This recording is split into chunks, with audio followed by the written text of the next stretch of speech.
Hello there, and welcome to 10 advanced tips and tricks for base design and layouting.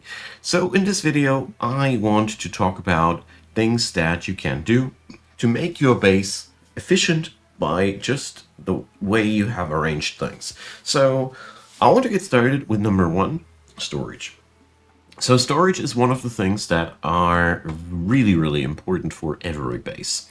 Keep your central storage as central as possible, as the name implies. And as you can see here, in my colony I have it here. Since I want to expand around this perimeter, it is pretty nice. I personally would prefer my central storage maybe over here. Maybe I want to change that eventually, but whatever you do, the storage area, which is your dump all zone, so to speak, should be nicely accessible and probably equally far away from every area where it could be needed. After that, you go for specialized storage zones, but more about that in another point. But this one, really, at the very beginning of your game, you can already make the decision where the center of your colony will be.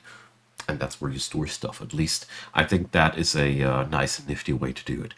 Number two, the food storage and the kitchen. So the food storage and the kitchen belong together in this way. So when you have the food storage only linked to the kitchen, there's one wonderful thing happening. Only the cook will enter the kitchen, transport ingredients in, and transport food out. The good thing about that is that this will minimize the amount of dirt. Speaking about dirt, if you don't mind exploiting game mechanics, as long as there is no flooring in the kitchen, there can be never a dirt-based food poisoning, because somehow the game needs a floor to apply dirt upon to apply the food poisoning because of dirt to the food. So the risk that remains is that your cook poisons the food because of bad skill, but the dirt-based ones don't apply. If you don't want to exploit that hard, just floor the damn thing and make it nice looking so your cooks get in a good mood. Either way, this nice little limitation here already hinders your colonists from transporting dirt into the kitchen. They will just go into the food storage area and then grab their grub and eat somewhere else. Nice stuff. Number three, use central housing. So your central housing area, that is where the majority of your people sleep, should be also very close by to the central storage. This is again a thing which you want to have pretty much close to the middle of the colony, but I like to have it with a little bit of a bias towards the defenses, as you can see here, because chances are you get attacked at night, and it's always a nice thing if people don't have to walk that far to get to their defenses. But at the end of the day, the most important thing that I personally see is don't put your housing, your central housing area underground because of insectoids. They like to spawn underground, and if your central housing area happens to be the spawning point of insectoids, that can be very unsavory. You can't stop yourself from this nice surprise this way quite easily. But long story short, the worst things you could do with the housing would be put it somewhere really far away from where all the other action goes, because your people will go there on a daily basis, stay there, and you don't want to have a unnecessary long walk. Also doubles down to your medical area in the early game. More about that later again. Number four, workshops. So workshops can be placed wherever you want them. This is the nice part about them. So here I have two jack-of-all-trades workshops. Later I will specialize them a little bit more. And the trick here is that you can easily dedicate a storage room for specialized stuff. So here I use a mod for storage containers, but you could easily do that with a regular stockpile zone, just like this.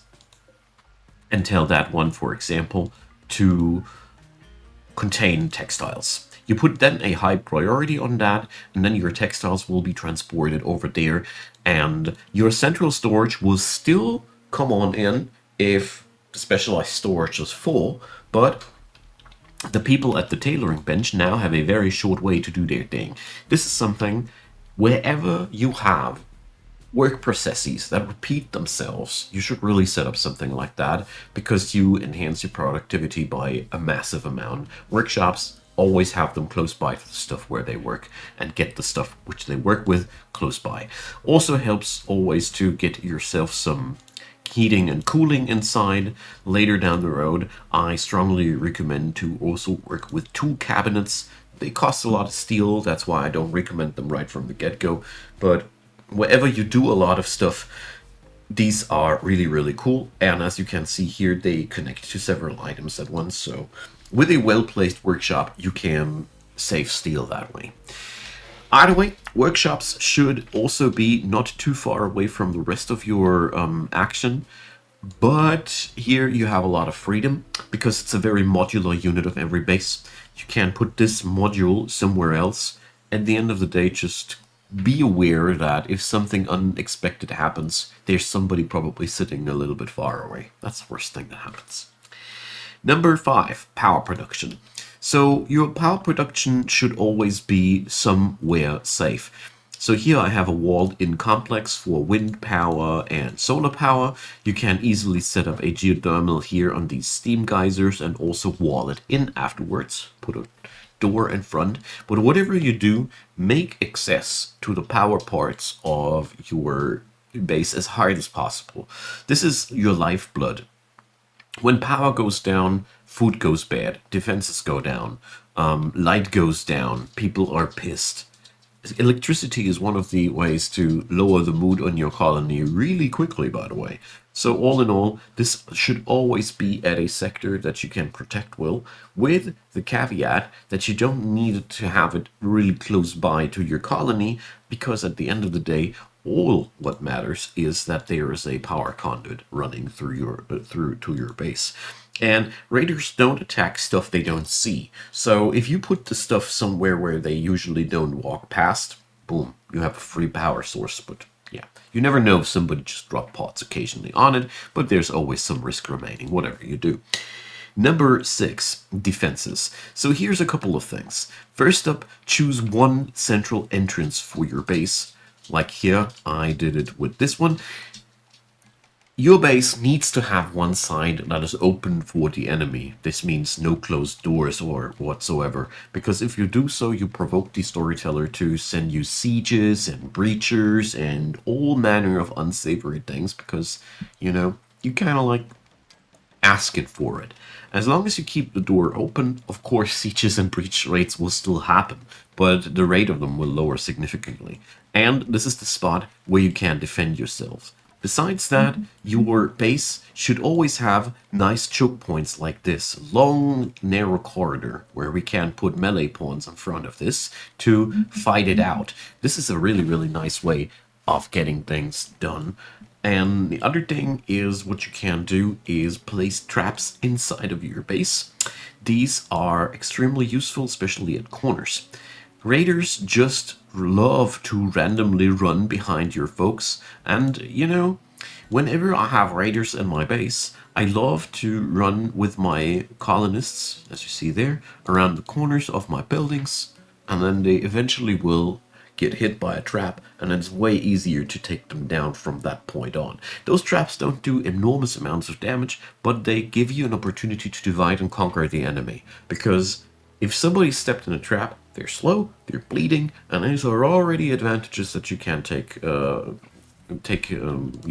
your profits out of by just placing down traps inside of your base. Okay, sometimes they spring onto your own people, but that is a relatively rare occurrence and usually not deadly. Moving on to number 7, animals. So animals are very, very roomy things. So as you see here, there's a lot of space involved. And I also want to say with animals you can go 2 ways. This is the protected way for animals, and here you can do also your aquaculturing in the vicinity. Agriculture, by the way, fits in anywhere in between. Put it in the vicinity of your freezer and you're pretty much golden. But the other way that you can do interesting things with animals is by penning them up in front of your defensive area. Especially animals that can be assigned to a pen or to a zone can be utilized as a defensive force. You can't just create yourself a new zone, pump it down there in front of your base, and raiders will first attack those animals. And you can do that pretty much everything, ranging from rats to boomalopes to whatever. You can utilize this way animals that are very, very easy to please, just like that. You don't need to do much more than that. But the livestock of yours, stuff that you really want to use, plan in a lot of area, plan in a lot of space for the grazers. Basically, this is the backyard of your base. The worst thing that can happen is being attacked back here, and the other thing is that you probably will need a separate storage area to store animal products in and or store animal food in. Eventually, your operations can grow that big that you will need a own specialized storage for your animals. I want to feature a real quick thing about agriculture here because I didn't give it a dedicated point on the list. Fields just fit in wherever you have a good spot for. If you have fertile soil somewhere, it is obviously very, very advisable to use that. But I never had any specific farming plans beyond put down enough until I produce too much. Repeat. The good thing about fields is that they can fit into all these nice little nooks and crannies, so that's that. Number 8, the recreational and social areas. I really like to put the recreational area where we have all the tables very close by to the area where I produce my food at. Because it's a very simple thing, people love to eat at tables, and if the place where they grab their food from is too far away from a table, they even start eating it in their hands. Obviously, you can also put a storage container into the recreational room to store some food in, but it becomes a little bit more complicated. I personally prefer, therefore, to have just a room with tables and such in the vicinity of the freezer. Eventually, the research bench will go out, and we'll build a proper laboratory here, and this will remain the room where people can dine at. Either way, you need to plan in an area where you put stuff like the chess table, televisions, and such. And I realized that halfway between the place where you sleep at and the place where you store your food at tends to be a really, really good spot. Number 9, medical facilities. So it's a very simple thing. Medical facilities will be a must-have eventually close by to your defensive areas. It always pays off to have a secondary hospital eventually when your base is big in the late game at the exact opposite area of the defenses, just for the case that the combat will break out at the other end of your base. It is really, really important to know that beds where people can be tended at, stuffed out with light, good quality bed, probably even a medical bed when you have the resources. This is really, really good, but just a wooden bed with lights and a clean room makes so much of a difference between low percentile treatment and high percentile treatment. It is insane. So having a small building at the other end of your base with just 3 or 4 beds and a stack of medicine can sometimes make the difference between life and death. It might be something as plain as somebody just crash landing there and getting their treatment quickly. Either way, let's get on over to number 10, prisons. So prisons come for me in 2 flavors. There's the conversion prison. This is what I keep personally really really close by to my central housing area. 2 reasons for that. First up, it makes the way short to give them food and makes the way short for the wardens to make their daily conversions or recruitment attempts. And the other thing is, if they start to break out, they're very close by to people with guns and clubs and other things to whack them down.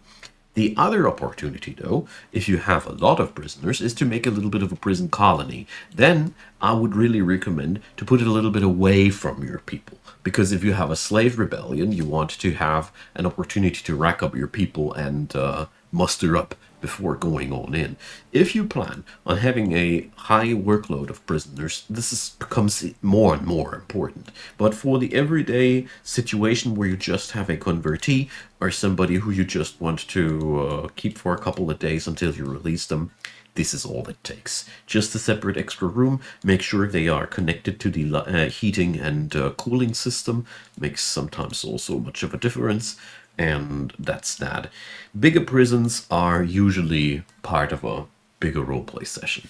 And that's that. With these things, you should actually get yourself a base together that will be effective, pretty efficient, and fun to play. There's always room to improve, obviously, but it boils down to these things, and let me know what you think, what you do differently, or what you like to add. I always love to hear other impressions because this is a sandbox game. Sort of number 11 here is there is no one best way because we all play it differently, you know?